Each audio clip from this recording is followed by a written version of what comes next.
കേരളക്കരയെ ഒന്നടങ്കം നടുക്കിയ സംഭവം. പുല്ലാട്ടുപറമ്പിലുള്ള ഒരു വീട്ടിൽ ചില അസാധാരണ സംഭവങ്ങൾ നടക്കുന്നു എന്ന് കോയിപ്പുറം പോലീസ് സ്റ്റേഷനിലേക്ക് ചില നാട്ടുകാർ വിളിച്ചു പറഞ്ഞതിനെ തുടർന്നായിരുന്നു ഒരു വണ്ടി പോലീസുകാർ പുല്ലാട്ടുപറമ്പിലേക്ക് എത്തിയത്.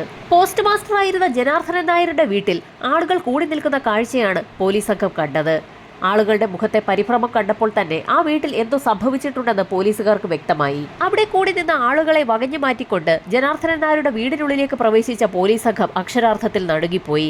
വീടിനുള്ളിൽ വെട്ടേറ്റ അവസ്ഥയിൽ കഴുത്തറ്റുമാറിപ്പോയ നിലയിൽ ഒരു സ്ത്രീ കമിഴ്ന്നു കിടക്കുകയാണ്.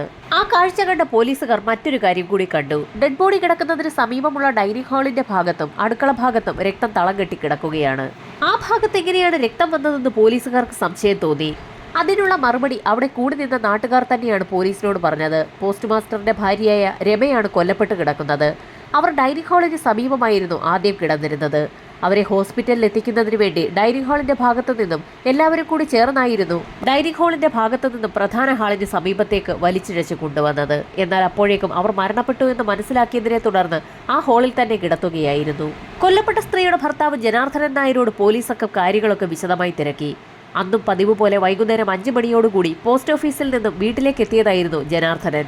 അദ്ദേഹം വീട്ടിലെത്തി വാതിലിൽ തട്ടി വിളിച്ചിട്ടും അകത്തുനിന്നും യാതൊരു പ്രതികരണവും ഉണ്ടാകാത്ത സാഹചര്യത്തിലായിരുന്നു തന്റെ കൈവശമുണ്ടായിരുന്ന സ്പെയർ കീ ഉപയോഗിച്ച് വാതിൽ തുറന്ന് അകത്ത് കയറിയത്. ഭാര്യ രമയെ എത്ര വിളിച്ചിട്ടും യാതൊരു പ്രതികരണവും അകത്തുനിന്ന് ഉണ്ടാകാത്ത സാഹചര്യത്തിൽ ഡൈനിങ് ഹാളും അടുക്കളയും ചേരുന്ന ഭാഗത്തെത്തിയപ്പോഴായിരുന്നു നടുക്കുന്ന ആ കാഴ്ച ജനാർദ്ദനൻ നായർ കണ്ടത്. തന്റെ ഭാര്യ രമാദേവി ശരീരമാസകലം വെട്ടി നുറുക്കപ്പെട്ട നിലയിൽ രക്തത്തിൽ കുളിച്ചു കിടക്കുന്നു. ഭയന്നുപോയ ജനാർദ്ദനൻ നായർ അലറി വിളിച്ചുകൊണ്ട് പുറത്തേക്കോടുകയും സമീപവാസികളെയൊക്കെ വിളിച്ച് വിവരം പറയുകയും ചെയ്തു. നാട്ടുകാരും കൂടി ചേർന്നായിരുന്നു രമാദേവിയെ അടുക്കള ഭാഗത്തു നിന്നും എടുത്തുകൊണ്ട് പ്രധാന ഹാളിന് സമീപത്തേക്ക് എത്തിയത്. അപ്പോഴേക്കും ആ സ്ത്രീ മരണപ്പെട്ടു എന്ന് മനസ്സിലാക്കിയത് കൊണ്ടാണ് വിവരം പോലീസിൽ അറിയിക്കാമെന്ന് ധരിച്ച് അവരുടെ മൃതദേഹം ആ ഹാളിൽ തന്നെ വെച്ചത്. നടക്കുന്ന ഒരു സംഭവമാണ് നടന്നിരിക്കുന്നത്. പോസ്റ്റ് മാസ്റ്റർ ജനാർദ്ദനൻ നായരെ പ്രദേശവാസികൾക്കൊക്കെ നന്നായി തന്നെ അറിയാം. അതുകൊണ്ട് തന്നെ വാർത്ത അതിവേഗം തന്നെ പരന്നു. സമയം ഏകദേശം 7 മണി കഴിഞ്ഞതുകൊണ്ട് തന്നെ ഇൻക്വസ്റ്റ് നടപടികൾ തൊട്ടടുത്ത ദിവസം മാത്രമേ ആരംഭിക്കാൻ സാധിക്കുകയുള്ളൂ. 2 പോലീസുകാരെ ജനാർദ്ദനൻ നായരുടെ വീടിന് കാവൽ നിർത്തിയ ശേഷം പോലീസ് സംഘം അന്നത്തെ നടപടികൾ പൂർത്തിയാക്കി അവിടെ നിന്നും മടങ്ങി. ആരാണ് കൊലയാളി എന്നുള്ള കാര്യത്തിൽ പോലീസ് സംഘം ആദ്യഘട്ടത്തിൽ ഒരു അന്വേഷണം നടത്തിയെങ്കിലും ആർക്കും ഒരു മറുപടിയും ഉണ്ടായിരുന്നില്ല. തൊട്ടടുത്ത ദിവസം അതിരാവിലെ തന്നെ ഉന്നത ഉദ്യോഗസ്ഥരും ഫോറൻസിക് സംഘവും ഡോഗ് സ്ക്വാഡും സംഭവ സ്ഥലത്തേക്ക് എത്തി. ഫോറൻസിക് വിഭാഗത്തിൽ നിന്നും മിടുക്കരായ ഒരു കൂട്ടം ജീവനക്കാരാണ് എത്തിയിരിക്കുന്നത്. അവരാ വീടും പരിസരവും ഒക്കെ വിശദമായ പരിശോധനയ്ക്ക് തന്നെ വിധേയമാക്കി. ശരീരം വെട്ടിമുറിക്കുന്നതിന് ഉപയോഗിച്ച ആയുധമാണ് ഫോറൻസിക് സംഘം ആ വീട്ടിലൊക്കെ പരതിയത്. എന്നാൽ അങ്ങനെ ഒരു ആയുധം അവിടെ നിന്നും കണ്ടെടുക്കാൻ സാധിച്ചില്ല. പോലീസ് നായയെ ഉപയോഗിച്ചുള്ള പരിശോധന നടത്തിയെങ്കിലും പോലീസ് നായ വീടിനകവും വീടിന് പുറത്തുമൊക്കെ ചുറ്റിക്കറങ്ങിയ ശേഷം ദൂരെ എങ്ങോട്ടും പോകാതെ അവിടെ തന്നെ നിൽക്കുകയും ചെയ്തു. പ്രദേശവാസികളിൽ ആരെങ്കിലും നാടുവിട്ട് പോയിട്ടുണ്ടോ എന്നൊരു അന്വേഷണം മറ്റൊരു സംഘം പോലീസുകാർ ഇതിനിടയിൽ നടത്തുന്നുണ്ടായിരുന്നു. അങ്ങനെ നടത്തുന്നതിനിടയിലാണ് സമീപവാസിയായ ചുടലമുത്തു എന്ന വ്യക്തിയും അയാൾക്കൊപ്പമുണ്ടായിരുന്ന സ്ത്രീയും ആ നാട്ടിൽ നിന്ന് മിസ്സിംഗ് ആണെന്നുള്ള വിവരം നാട്ടുകാർ പറഞ്ഞ് പോലീസുകാർ അറിയുന്നത്. ജനാർദ്ദനൻ നായരുടെ തൊട്ടടുത്തുള്ള വീടാണ് ചുടലമുത്തുവിൻ്റേത്. ജോലിക്കും മറ്റു കാര്യങ്ങൾക്കുമായി ചുടലമുത്തുവും ഭാര്യയും ജനാർദ്ദനൻ നായരുടെ വീട്ടിലേക്ക് എത്തുന്നതും പതിവാണ്. ഇത്തരത്തിൽ വലിയൊരു സംഭവം ഉണ്ടായിട്ടും ചുടലമുത്തു എന്തുകൊണ്ടാണ് ആ വീട്ടിലേക്ക് എത്താത്തതെന്ന് നാട്ടുകാർക്ക് പോലീസിന് സംശയം തോന്നി. വീടിന് പുറത്ത് പോലീസ് സംഘം നടത്തിയ തിരച്ചിലിൽ നിന്നും ഒരു ചെരുപ്പും ഒരു ഡ്രസ്സും കിട്ടി. ആ ഡ്രസ്സും ചെരുപ്പും ചുടലമുത്തുവിൻ്റേത് തന്നെയെന്ന് ജനാർദ്ദനൻ നായരും അതോടൊപ്പം തന്നെ നാട്ടുകാരും പോലീസിനോട് പറഞ്ഞു. രമാദേവിയെ കൊലപ്പെടുത്തിയിരിക്കുന്നത് ചുടലമുത്തു തന്നെ എന്നുള്ള ഒരു വാർത്തയാണ് നാട്ടുകാർക്കിടയിൽ പരന്നത്. ഇതേ സമയം തന്നെ അകത്ത് ഇൻക്വസ്റ്റ് നടപടികൾ പൂർത്തിയായി കഴിഞ്ഞിരുന്നു. നടപടികൾ പൂർത്തിയാക്കിയ മൃതദേഹം പോസ്റ്റ്മോർട്ടത്തിനായി മെഡിക്കൽ കോളേജിലേക്ക് ഷിഫ്റ്റ് ചെയ്തു. പോലീസ് സംഘം പുറത്തു നടത്തുന്ന തിരച്ചിലിനിടയിൽ ഒരു കിണർ പോലീസിന്റെ ശ്രദ്ധയിൽപ്പെട്ടു. കുറ്റവാളികൾ സാധാരണയായി ഇതുപോലെയുള്ള കൃത്യങ്ങൾ നടത്തിയതിനു ശേഷം കൃത്യം നടത്താൻ ഉപയോഗിച്ച ആയുധങ്ങൾ സമീപത്തുള്ള കിണറ്റിലേക്കോ കുളത്തിലേക്കോ ഒക്കെ വലിച്ചെറിയാറുണ്ട്. അതുകൊണ്ട് തന്നെ കിണർ പരിശോധിക്കുന്നതിനുള്ള ഒരു നടപടിയിലേക്കാണ് പിന്നീട് പോലീസ് സംഘം നീങ്ങിയത്. ആ പരിശോധനയ്ക്ക് ഫലമുണ്ടായി. കിണറ്റിനുള്ളിൽ നടത്തിയ തിരച്ചിലിൽ നിന്നും കാട് വെട്ടാൻ ഉപയോഗിക്കുന്ന മൂർച്ചയേറിയ ഒരു വടിവാൾ പോലീസ് സംഘത്തിന് ലഭിക്കുകയും ചെയ്തു. ചുടലമുത്തു പലപ്പോഴും ആ ആയുധം ഉപയോഗിക്കുന്നത് നാട്ടുകാർ കണ്ടിട്ടുള്ളതായി പലരും പോലീസിന് മൊഴി നൽകി. ഇതിനിടയിൽ പോലീസ് സംഘം നടത്തിയ തിരച്ചിലിനിടയിൽ ജനാർദ്ദനൻ നായരുടെ വീടിന് സമീപത്തുള്ള ബാത്റൂമിന്റെ ഭാഗത്ത് നിന്നും ചുടലമുത്തുവിന്റെ ഒരു വാച്ച് കൂടി കിട്ടി. ചുടലമുത്തുവിന്റെ വാച്ചും ചെരുപ്പും അയാൾ ഉപയോഗിക്കുന്ന വടിവാളുമൊക്കെ പോലീസ് സംഘത്തിന് ലഭിച്ചിരിക്കുകയാണ്. അയാൾ തന്നെയാകാം കുറ്റവാളി എന്നുള്ള ഒരു നിഗമനത്തിലേക്കാണ് പോലീസ് സംഘം എത്തിയത്. അങ്ങനെ തങ്ങൾ കാത്തിരുന്ന നിമിഷം എത്തിയെന്ന് തന്നെയാണ് പോലീസ് സംഘം ധരിച്ചത്. അതിവേഗത്തിൽ തന്നെ പ്രതിയിലേക്ക് എത്തിയെന്നുള്ള അമിതമായ സന്തോഷത്തിലായിരുന്നു പോലീസ് സംഘം. ചുടലമുത്തുവിനെ മാത്രമാണ് ഇനി കിട്ടാനുള്ളത്. കോയിപുരം പോലീസ് സ്റ്റേഷനിൽ നിന്നും വിവരം ഉടൻ തന്നെ മറ്റുള്ള സ്റ്റേഷനുകളിലേക്കും വിളിച്ചറിയിച്ചു. ഇതോടൊപ്പം തന്നെ ചുടലമുത്തുവിന്റെയും ഭാര്യയുടെയും ഫോട്ടോയും മറ്റുള്ള സ്റ്റേഷനുകൾക്ക് കൈമാറി. ഈ സമയത്തായിരുന്നു പോസ്റ്റ്മോർട്ടം റിപ്പോർട്ട് പുറത്തുവരുന്നത്. രമാദേവി വടിവാൾ പോലെയുള്ള മൂർച്ചയേറിയ ആയുധം ഉപയോഗിച്ച് വെട്ടേറ്റാണ് കൊല്ലപ്പെട്ടിരിക്കുന്നത്. പോസ്റ്റ്മോർട്ടം റിപ്പോർട്ടിൽ പോലീസുകാരെയും നാട്ടുകാരെയും ഒരുപോലെ നടുക്കിയത് രമാദേവി എന്ന സ്ത്രീ പ്രഗ്നന്റ് ആയിരുന്നു എന്നുള്ള കാര്യമാണ്. ഒരു ഗർഭിണിയായ സ്ത്രീയെയാണ് ചുടലമുത്തു വെട്ടിക്കൊലപ്പെടുത്തിയിരിക്കുന്നത്. ലോക്കൽ പോലീസിന്റെ അന്വേഷണം തൃപ്തികരമല്ല എന്ന് കാണിച്ചുകൊണ്ട് ഒരു ആക്ഷൻ കൗൺസിൽ തന്നെ അവിടെ രൂപീകരിക്കപ്പെട്ടു. പോലീസ് സംഘം അവരുടെ അന്വേഷണവുമായി മുൻപോട്ട് തന്നെ പോയിക്കൊണ്ടിരുന്നു. അങ്ങനെ 2 ആഴ്ച പിന്നിട്ടിട്ടും പ്രതിയിലേക്കെത്തുന്ന ഒന്നും തന്നെ കണ്ടെത്താൻ പോലീസിന് കഴിയാത്ത സാഹചര്യത്തിൽ ആക്ഷൻ കൗൺസിൽ വീണ്ടും അതിശക്തമായി മാറി. പല സ്ഥലങ്ങളിലും ആക്ഷൻ കമ്മിറ്റിക്കാർ പോസ്റ്ററുകൾ സ്ഥാപിച്ചു. രമാദേവിയുടെ കേസ് അന്വേഷിക്കുന്ന പോലീസ് സംഘം വേണ്ടത്ര ശുഷ്കാന്തിയിൽ കേസന്വേഷണം നടത്തുന്നില്ല എന്ന് ചൂണ്ടിക്കാണിച്ചുകൊണ്ടാണ് ആക്ഷൻ കമ്മിറ്റിക്കാർ പ്രതിഷേധിച്ചത്. പരാതി പ്രവാഹമാണെങ്കിൽ പോലും ലോക്കൽ പോലീസ് അവരുടെ അന്വേഷണവുമായി മുൻപോട്ട് തന്നെ പോയി. ജനാർദ്ദനൻ നായരുടെ വീടിന് സമീപത്തുള്ള മുഴുവൻ ആളുകളുടെയും ലിസ്റ്റ് തയ്യാറാക്കുകയും അവരെയൊക്കെ വിശദമായി തന്നെ ചോദ്യം ചെയ്യുകയും ചെയ്തു. ലോക്കലായിട്ടുള്ള ആളുകളെ ചോദ്യം ചെയ്യുന്നത് മതിയാക്കി ചുടലമുത്തുവിനെ ഭാര്യയും കണ്ടെത്തുന്നതിന് വേണ്ടിയുള്ള ഒരു തീവ്ര യജ്ഞത്തിലേക്ക് പോലീസ് സംഘം കടക്കുന്ന സമയത്താണ് ജനാർദ്ദനൻ നായർ തന്റെ പരാതിയുമായി ഹൈക്കോടതിയെ സമീപിക്കുന്നത്. ഹൈക്കോടതി ആ കേസ് പരിഗണിക്കുന്നതിന് തൊട്ടു മുൻപ് തന്നെ ഗവൺമെന്റ് അന്വേഷണം ക്രൈംബ്രാഞ്ചിലേക്ക് മാറ്റിക്കൊടുത്തു. ലോക്കൽ പോലീസ് കണ്ടെത്തിയ എല്ലാ വിവരങ്ങളും ക്രൈംബ്രാഞ്ച് സംഘം വിശദമായ പരിശോധനയ്ക്ക് വിധേയമാക്കി. ലോക്കൽ പോലീസിന്റെ അതേ നിഗമനത്തിലേക്കാണ് ക്രൈംബ്രാഞ്ച് സംഘവും എത്തിയിരിക്കുന്നത്. ചുടലമുത്തുവിന്റെ സാധനങ്ങളാണ് ആ പരിസരത്ത് നിന്ന് ലഭിച്ചിരിക്കുന്നത്. അതുകൊണ്ട് കൊലപാതകി ചുടലമുത്തു തന്നെ ആയിരിക്കാമെന്ന് കരുതി അയാളെ തിരഞ്ഞ് പോലീസ് സംഘം ഇറങ്ങുകയും ചെയ്തു. ലോക്കൽ പോലീസ് അന്വേഷണം നിർത്തിയ സ്ഥലത്തു നിന്ന് തന്നെ ക്രൈംബ്രാഞ്ച് സംഘം അവരുടെ അന്വേഷണം ആരംഭിച്ചു. എല്ലാ മേഖലകളിലേക്കും ചുടലമുത്തുവിനെ തേടിയുള്ള അന്വേഷണ സംഘം പുറപ്പെടുകയും ചെയ്തു. ക്രൈംബ്രാഞ്ച് അന്വേഷണം അതിവേഗത്തിൽ മുൻപോട്ട് നീങ്ങിയെങ്കിലും പ്രതീക്ഷിച്ച ഫലമൊന്നും ഉണ്ടായില്ല. അങ്ങനെ പതുക്കെ അന്വേഷണവും തണുത്തു.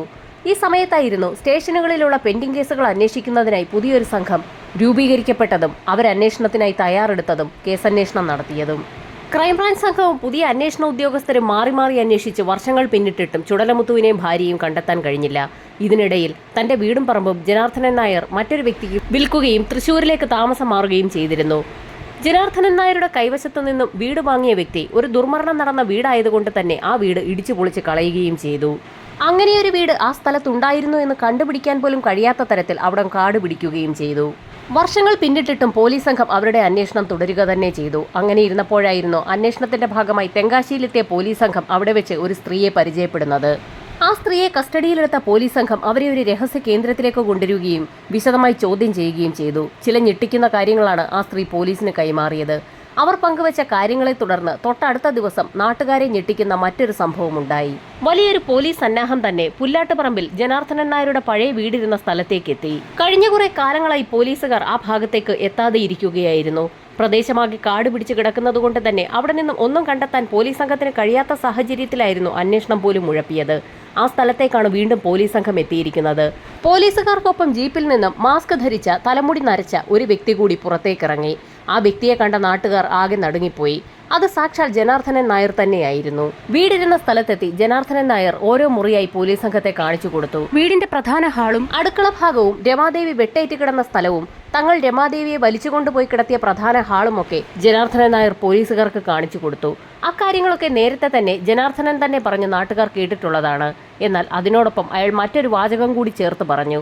അത് കേട്ട നാട്ടുകാർ ഒന്നടങ്കം അമ്പരന്നുപോയി.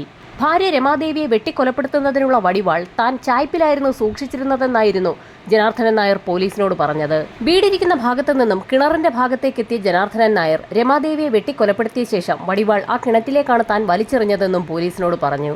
അതുമാത്രവുമല്ല, മറ്റൊരു പോയിന്റിലേക്ക് നടന്നു നീങ്ങിയ ജനാർദ്ദനൻ നായർ ചുടലമുത്തുവിന്റെ ചെരുപ്പും വസ്ത്രങ്ങളും വാച്ചുമൊക്കെ താൻ ഇവിടെയാണ് കൊണ്ടുവന്നിട്ടതെന്ന് കൂടി പോലീസിനോട് പറഞ്ഞു. നാട്ടുകാരൊക്കെ ഒന്നും മനസ്സിലാകാത്തതുപോലെ തന്നെ അമ്പരന്ന് നിന്നു. ജനാർദ്ദനൻ നായരെ യഥാർത്ഥത്തിൽ ക്രൈംബ്രാഞ്ച് സംഘം സംശയിച്ചു തുടങ്ങുന്നത് ചുടലമുത്തുവിനൊപ്പമുണ്ടായിരുന്ന സ്ത്രീയെ കസ്റ്റഡിയിലെടുത്ത സമയത്താണ്. ആ സ്ത്രീയെ ചോദ്യം ചെയ്യുന്നതിന് മുൻപ് തന്നെ മറ്റു കുറച്ച് ഡേറ്റാസ് പോലീസ് സംഘത്തിന് ലഭിച്ചിരുന്നു. രമാദേവിയെ ഫോറൻസിക് സംഘം പരിശോധന നടത്തിയ സമയത്ത് അവരുടെ വലതു കൈയിൽ നിന്നും ചുരുട്ടിപ്പിടിച്ച നിലയിൽ കുറച്ച് രോമങ്ങൾ ലഭിച്ചിരുന്നു. കൊലപാതക ശ്രമം തടയുന്നതിനിടയിൽ കൊലപാതകിയുടെ ശരീരത്തിൽ നിന്നും പറിച്ചെടുത്ത രോമങ്ങളായിരുന്നു അവ. DNA പരിശോധനയിൽ അതൊക്കെ ജനാർദ്ദനൻ നായരുടേത് തന്നെയെന്ന് തെളിഞ്ഞു. നേരത്തെ തന്നെ ജനാർദ്ദനൻ നായരെ അറസ്റ്റ് ചെയ്യാൻ ആ മുടി മാത്രം മതിയായിരുന്നു. എന്നാൽ ആദ്യഘട്ടത്തിൽ കേസ് അന്വേഷിച്ച ലോക്കൽ പോലീസും ക്രൈംബ്രാഞ്ച് സംഘവും അത് വേറെ ഏതെങ്കിലും തരത്തിൽ രമാദേവിയുടെ കയ്യിലെത്തിയ മുടിയായിരിക്കാമെന്നുള്ള ഒരു നിഗമനത്തിലായിരുന്നു ഉണ്ടായിരുന്നത്. അത് തെല്ലൊന്നുമല്ല സ്പെഷ്യൽ ഇൻവെസ്റ്റിഗേഷൻ ടീമിനെ അമ്പരപ്പിച്ചതും. ക്രൈംബ്രാഞ്ച് സംഘത്തിന് ജനാർദ്ദനൻ നായരെ സംശയം തോന്നാൻ മറ്റൊരു കാരണം കേസന്വേഷണവുമായി ബന്ധപ്പെട്ടുള്ള അയാളുടെ ഇൻവോൾവ്മെന്റ് ആണ്. പല സമയത്തും ചുടലമുത്തുവിനെ അന്വേഷിച്ച് ലോക്കൽ പോലീസും മറ്റ് സംഘങ്ങളും പോകുന്ന സമയത്ത് പോലീസ് ജീപ്പ് കിട്ടാതെ വരുന്ന സാഹചര്യത്തിലൊക്കെ മറ്റു വാഹനങ്ങളിലാണ് അന്വേഷണം നടത്താൻ പോകാറുള്ളത്. ആ വാഹനങ്ങൾക്കൊക്കെ ഡീസൽ അടിച്ചു കൊടുക്കാറുള്ളത് ജനാർദ്ദനൻ നായരായിരുന്നു.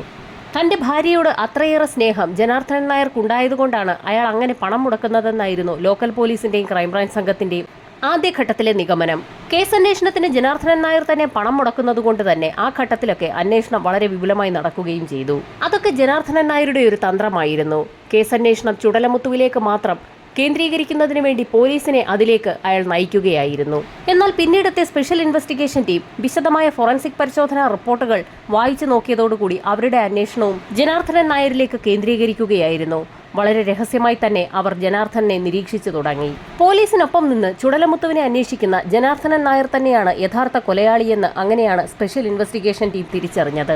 ജനാർദ്ദനൻ നായർക്കെതിരെ ശക്തമായ തെളിവ് വേണമായിരുന്നു പോലീസ് സംഘത്തിന്. അതിന്റെ ഭാഗമായാണ് അന്വേഷണം ഒന്നുകൂടി വിപുലമാക്കുകയും ഒടുവിൽ ചുടലമുത്തുവിന്റെ ഭാര്യയെ പോലീസ് സംഘം കണ്ടെത്തുകയും ചെയ്തത്. സ്പെഷ്യൽ ഇൻവെസ്റ്റിഗേഷൻ ടീമിന് ആദ്യഘട്ടത്തിൽ സംശയം തോന്നിയത് രമാദേവിക്ക് ആ പ്രായത്തിൽ ഒരു പ്രഗ്നൻസി ഉണ്ടായതിലാണ്.